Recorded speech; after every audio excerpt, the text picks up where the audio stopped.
ॐ नमो भगवते वासुदेवाय। ॐ नमो भगवते वासुदेवाय। नारायणं नमस्कृत्य नरं चैव नरोत्तमं देवीं सरस्वतीं व्यासं ततो जयमुदीरयेत्। शृण्वतां स्वकथा कृष्णा पुण्यश्रवणकीर्तन हृदयन्तस्थो ह्यभद्राणि विदुनोति सुहृच्छतं नाष्टप्रायश भद्रेषु नित्यं भागवत सेवया भगवतीरुत्तमश्लोके भक्तिर्भवति नैष्टिकी। Hare Krishna, everyone. I'll be summarizing chapter 27 that we are going to cover from tomorrow. So I'll just start with prayers. Namah Vishnu Padaya Krishna Preshnaya Bhutale Srimade Bhakti Vedanta Swami Nitinamini Namaste Saraswate Devi Gauravani Pracharini Nirvisesha Shunyavadi Paschatya Deshatarine Jaya Shri Krishna Chaitanya Prabhu Nityananda Shri Advaita Gadadhara Srivasadi Gaurabhakta Hare Krishna Krishna Krishna Hare Hare Hare Rama Rama Rama Hare Hare. I humbly seek the blessings of all assembled Vaishnavas and thank you for the opportunity to summarize from Srimad Bhagavatam today. I'll summarize based on Srila Prabhupada's purports mostly for today, for chapter 27. So we are in this section of King Puranjana being narrated by Narada Muni.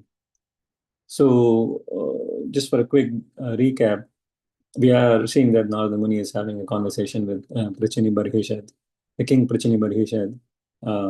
And we also saw before that the king Prachini Barhishad's children met Lord Shiva and they were delivered by Lord Shiva. And they were taught by Lord Shiva on how to chant and how to see the Supreme Lord. So in one sense, they were already delivered. But Narada Muni, being this very compassionate Vaishnava, wanted to also course correct King Prachani Barhishad, and that's why he is here talking to the king.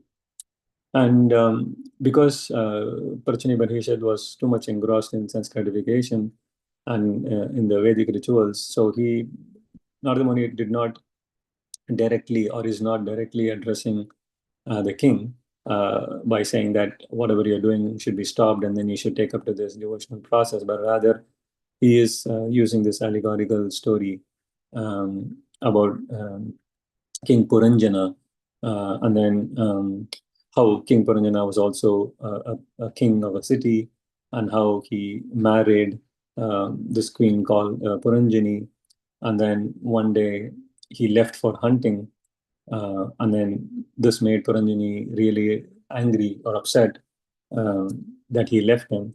And then Puranjani missed him so much that she became very upset and she was not, again, the same Puranjani as before. And then King Prachani Barhisha tried to appease her. He glorified her with words and ornaments and all he could do to get her attention back. And that's what we saw in the chapter 26, the previous chapter, which was titled King Puranjana Goes to the Forest to Hunt.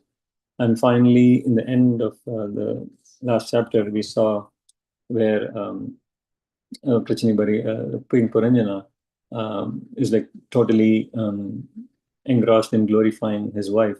He's going to any extent to make her again pleased. And finally, in this next chapter, in the chapter 27, we will see that the king is like, the queen is convinced back, and she knows that the husband, King Puranjana, is totally under her control now. And then she basically reciprocates with him. And then that's kind of the starting point of chapter 27. So in this chapter 27, again, at a high level, we will see that the chapter is titled Attacked by Chandavega on the city of King Puranjana, the character of Kalakanya. So Chandavega is basically translated by Prabhupada as like the time factor. I mean, the time is so super fast, and something that is fast Vega means fast, and Chanda Vega is basically time that is mentioned here. Again, this chapter will continue the allegorical story where Narada Muni talks about how a person, if he's too much attached to sense gratification, is too much attached to his wife, then loses track of this whole time that goes away. Because all of us have only limited lifetime.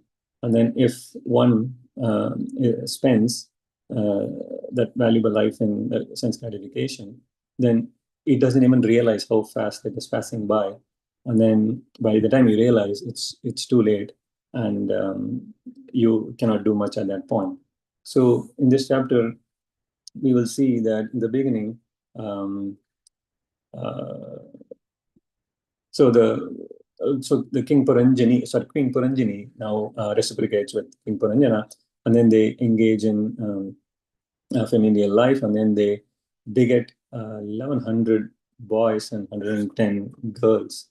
So that's how long they spend together to produce so many children. And the Prabhupada Narada Muni says that in this business, he passed away half of his lifespan. So we see that after that, King Puranjana then, because he has like sons and daughters now, then he will marry them all to like suitable spouses. And now they again engage in their familiar life, and then they produce hundreds and hundreds of grandsons for Puranjana and Puranjani. And verse 9 says that the whole city of Panchala, the Panchala city became overcrowded by these sons and grandsons of King Puranjana. So then later we will see that because the grandsons and sons were not devotionally trained, so they start plundering Puranjana's riches, including his home, treasury, servants, secretaries. And then at that point, also Puranjana is pretty old then. He is like helpless. So that's when this is kind of the important verse in this chapter, like text 11, where Narada Muni reveals that King Prachanibarishat is like the king Puranjana. And Narada Muni makes this clear that, oh, dear king, like you, King Puranjana also became implicated in so many desires. Thus, he worshipped forefathers, social leaders with various sacrifices, which were all ghastly because they were inspired by the desire to kill animals. And then this chapter goes on to talk about how after, at the old age, then, with time, then old age comes. And then when old age comes, then you're again helpless, and you try to really fight to keep your soul and body together, the living entity. Then it becomes a matter of survival. And then it goes on to talk about how then fear comes in. So that's kind of the deterioration that happens after that. But maybe we can just focus on a couple of things in this section. Um, Although this chapter and the previous chapter primarily talks about how the grihastha life, I mean, if one focuses on producing children, and then his life is kind of in a deteriorating path. But the beauty of the bhakti process is that there are again two, the grihastha life is also called as grihastha ashram. So at a high level, grihastha has two classifications, like grihastha ashram and griha medhi life. So when we talk about, we can look at this maybe from an example perspective. For example, if we want to travel from, like, say, Phoenix to San Diego, when we can go in one shot, we can just drive in one shot, like take 6 hours and reach San Diego.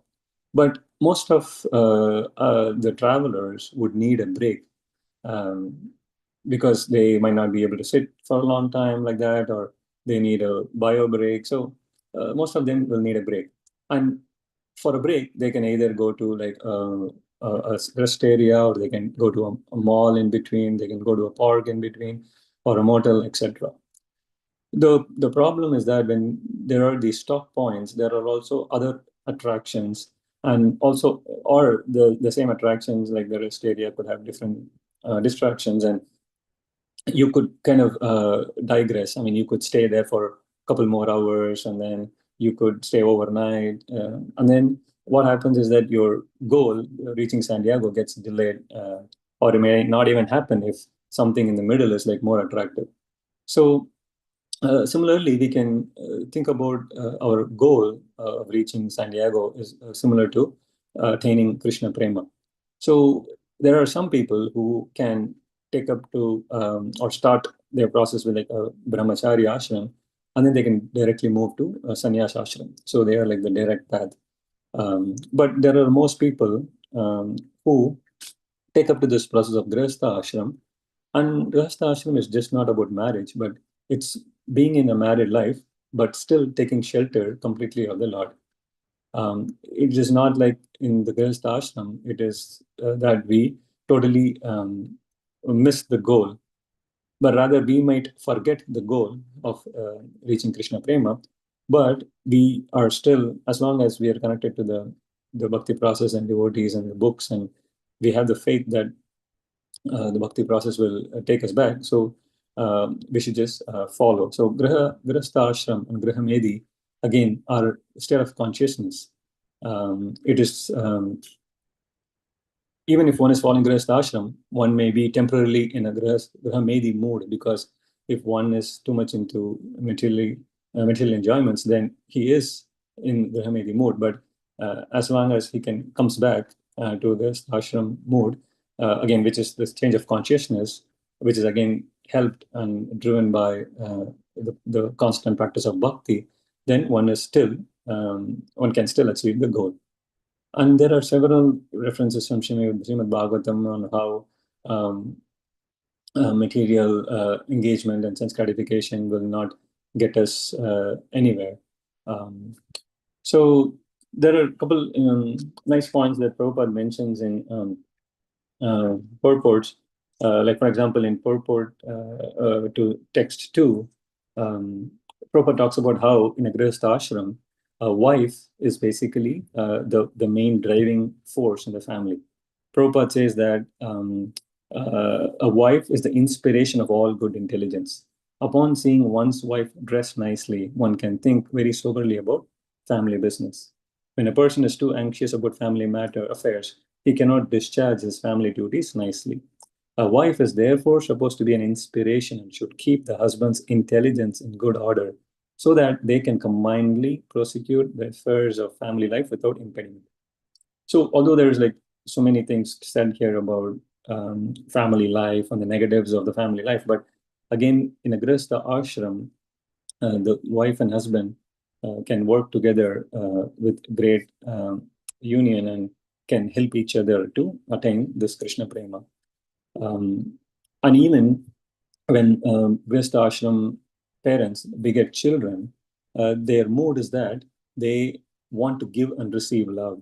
So from outside, it may look like, or even the parents or devotees practicing bhakti or engaged in sense gratification to beget children. But again, the mood is different. The mood of Grihastha ashram falling parents is that they want to have children so they can give and receive love. And also, they want to deliver a soul from this material world. That's why, like, whenever they see senior devotees, they always ask for blessings for their child. And even if someone, Grihastha parents, if they're not ordained to beget children because of their karma, and then they also think this is the blessing of the Lord, and they see the extended, or they see other children as their children and provide love to them unconditionally. So again, it's the mood of the Grihastha practicing people or parents that, or devotees, that ultimately the goal is to spread this mission of Krishna consciousness and support each other. So in also there's another interesting section here that we just saw, that about how the wife dresses herself and presents herself in a nice ways to inspire the husband. And this is again very much relatable to how even the gopis uh, dressed themselves like with perfect jewelry and nice colors, and they were like well kept when they came before Krishna. So this is not because they wanted to like, be pretty in front of Krishna, but just that they wanted to please Krishna, and they wanted to create a smile in Krishna's face. So so in this path of bhakti, again, although we are all in mostly grihastha ashram lifestyle, and we have kids and we have spouses, so it's a blessing that we have supporting spouses that are supporting our practice, and we can help each other in this process. And in this chapter 27 talks about how if we don't have that kind of a setting, then we have lost all the time. We have spent time that cannot be recovered. And also we will set a bad example to the generation, and all that negative things that will happen without the Krishna consciousness as the center in a Grihastha ashram life. And finally, talking about time and how we should utilize time, it is also very critical that we all the acharyas say that time once lost cannot be recovered. And even during chanting, we can see that when we start chanting, we want to hear the word. I mean, we are always instructed that we should listen to the Maha Mantra when chanting. And there's a nice section from like the book called Surrender Unto Me by Burijan Prabhu, where he says again that the time is so important, and he says even if we don't listen initially during our chanting, probably we should still focus on the current mantra. So he says that if we haven't listened to our first 15 rounds, even if we didn't properly hear any mantras, even any one name of Krishna, never mind. We do not have the freedom to bring those mantras back. Neither can we promise to do better in the future. We have only enough freedom to listen to the mantra, starting with the one holy name we are chanting now. There is no point lamenting about the past or worrying about the future.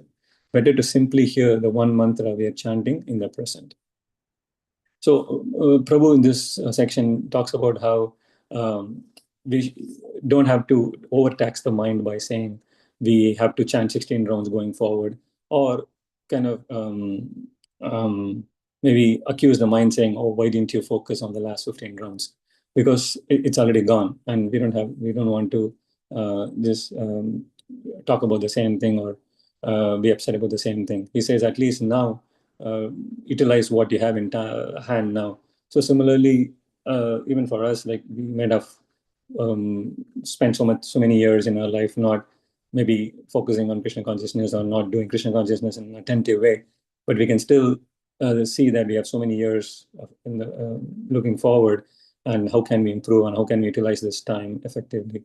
And we have wonderful opportunities to do that, where we could hear Bhagavatam, we could chant more attentively, hear and listen more attentively Bhagavatam, associate with devotees in a more effective way, discuss Krishna Katha whenever we see them, rather than talking about something else.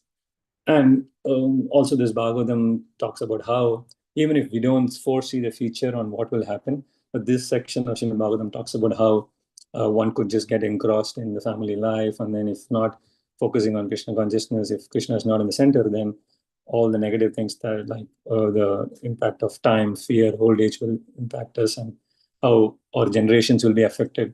So all this information is provided by Bhagavatam as a reminder, as a warning for us, so we could take up with this process more seriously. And all this starts from, again, attentive chanting every day, where we can be in personal contact with Krishna the moment we start chanting. That's how merciful Krishna is. So the more attentive our chanting is, the more distracted we will be within this life, in this life. And also we could be instrumental in spreading this knowledge to the future generations, including our family. So with that,